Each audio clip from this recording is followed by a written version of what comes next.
Every day, there's a battle for your mind raging. Information coming from every angle with the will to deceive. Fear not. You found the place for truth. The voice of a generation that still has the will to believe in the greatest country in the history of the world. This is the Charlie Kirk Show. Buckle up. Here we go. Hello. Welcome. Happy Friday. Welcome to the Charlie Kirk Show. I'll be getting joined here by Andrew in just a moment, but I think he's having a technical issue. We're going to be talking all about redistricting in this first hour. This is a big passion of Charlie's throughout this year, and it's going to be a very important topic for all of 2026 and beyond. We got something very special. We got a very special opportunity for our country last November, and that opportunity was a trifecta in government. It was a House majority, a Senate majority, and the White House. That is, in these days, it's basically what you need to get anything done in Washington. And we fought very hard for that. And if you lose even one part of that, possibly the House, it greatly limits what a president is able to do. What is possible for you to do. Do we have you, Andrew? Oh, not yet, I suppose. And so we have to be looking ahead to the 2026 elections. And what's so useful about President Trump, what has made him such a formidable political figure, is he's very good at poking up against a lot of things that are just traditionally done in Washington and saying, wait, why are we doing that? Why aren't we seizing a bigger advantage? We say this country is in a big state of crisis because it is. We've talked about the border. We've talked about the foreign wars we're enmeshed in. We've talked about the rapid decline of a lot of things in American life that need big resolutions. So if the state of the nation is in a crisis, are you going to treat it like a crisis? And President Trump has looked at that and said, okay, it's a crisis. We should try to get political wins. And one of the most obvious is he looks at the House map and says, well, okay, they say we could draw House maps to win more seats for our party. It's legal to do that. It's not a violation of democracy in any way. Why aren't we doing that? And Trump is the one who finally had that light bulb moment. Wait, we should do it.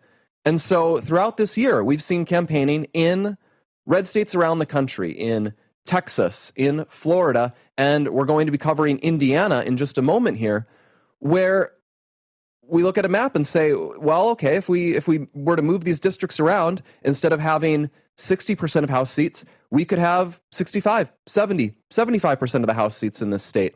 And we know Democrats already do this. They've done it in New York. They did it just this last cycle. They've done it in Maryland. They've done it in California. They call it nonpartisan districting, yet they found a magical way to make it incredibly partisan how many Democrats are in California seats. And so President Trump looked at that and said, we should behave the same way, because if we lose the House in 2026, we're going to get a new order in Washington where it's going to be endless subpoenas, endless investigations, probably endless impeachments. Why not go for a third, a fourth, a fifth, a 10th impeachment of Donald Trump? Just impeach him every single week, impeach him every single day. They would love to do that. It would be a distraction from the things we need to do for the country. And it would mean no more reduxes on the big, beautiful bill. No more passing anything. Let's say Trump wins over Republicans to getting rid of the filibuster. Well, if you don't have the House, you still can't pass legislation because Democrats can block it. So we've been fighting to change House seats to get more Republican seats so that we have more of a potential margin in these upcoming midterms. We'll be having Ken Paxton on in about 20 minutes. He had a big win, a very important win for the state of Texas. Texas lawmakers got their ducks in a row. They passed a new map that looks like it should be able to deliver Republicans 4 or 5 extra seats in the House of Representatives. Now, that was very predictably blocked by a federal court judge who said, actually, you can't do that. Democrats are allowed to do it, but you're not allowed to do it, basically. But the Supreme Court yesterday struck that back and said, nope, Texas's maps are good to go for this election. And we're going to talk to Ken Paxton about how that happened and what we'll have moving forward. But there's still unfinished business. And one of the biggest sources of unfinished business is in Indiana. In Indiana, we've had more difficulty, unfortunately. There, you're not going to get as big of a win, but you have a state that is very Republican, one of the most Republican states in the country, but they have a House map that has carved out safe seats for Democrats. It would be doable in the state of Indiana to make a fully Republican state. And just so far, they have chosen not to do this. And so we're putting pressure on them to change their minds. Charlie's point of view was always we should have state lawmakers and federal lawmakers who are as conservative as the voters that they represent. And if you talk to rank and file Republicans in Indiana, conservatives in Indiana, Trump voters in Indiana, they want to have a House majority that can enact what President Trump ran on in 2024. And if they can redo their House maps in order to do that, they will support that. If they can do that, they want it to happen. And so I think we reasonably believe rank and file voters in Indiana want a new House map. Yet state Republicans have so far declined to do that. They've come up with excuses for why it can't happen, why they're failing to do it, why they're refusing to do it. And so we have a story in Politico today that Turning Point Action, we've always said we are going to put pressure on Republicans to reform themselves. And so we are prepared to back primary challengers to Republicans who are not willing to to assist the president by redoing our House maps. And let me get this up. I know Andrew was just sending it to me. Do we have Andrew, by the way?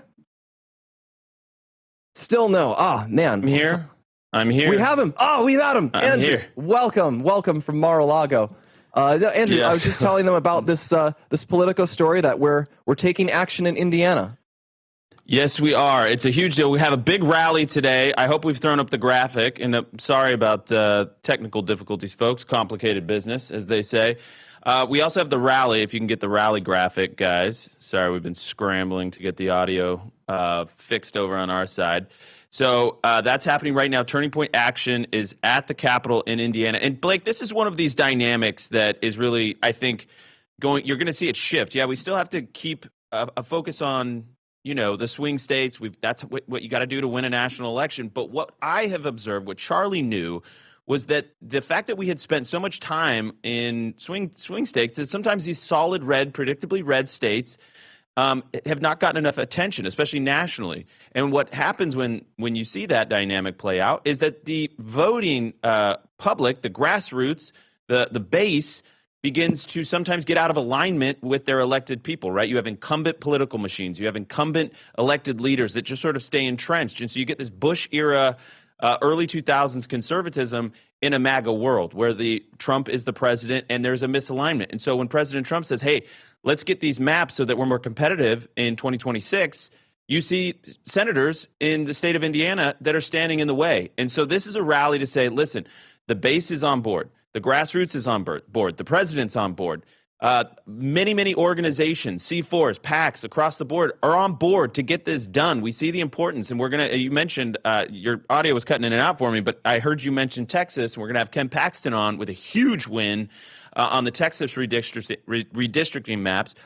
But we have to all be rowing in the same direction. And so when you see senators, for whatever reason, whether it's because Trump used a naughty word and he didn't like it, or whatever the reason is that they want to give, we have 40 Republican senators in the Hoosier state. We only need 26. So, this is something we should be able to get done, Blake. And this is the message we're sending. It said, hey, get on board, or we're going to use the levers at our disposal at Turning Point Action. We're going to align with other groups that are like-minded and within the Trump ecosystem to primary you if you don't get on board. And that's politics. It's not personal. This is just simply politics. It's what Charlie would say. We need Republicans as conservative as the people who elected them. Bingo. Absolutely right. And that's what we're committed to. And, honestly, our people, they're ready for this. They're excited about a new challenge like this. And so bring it on, Indiana. We hope you get on board. There's still time to do it, but it doesn't look like it's going to happen. We'll be right back.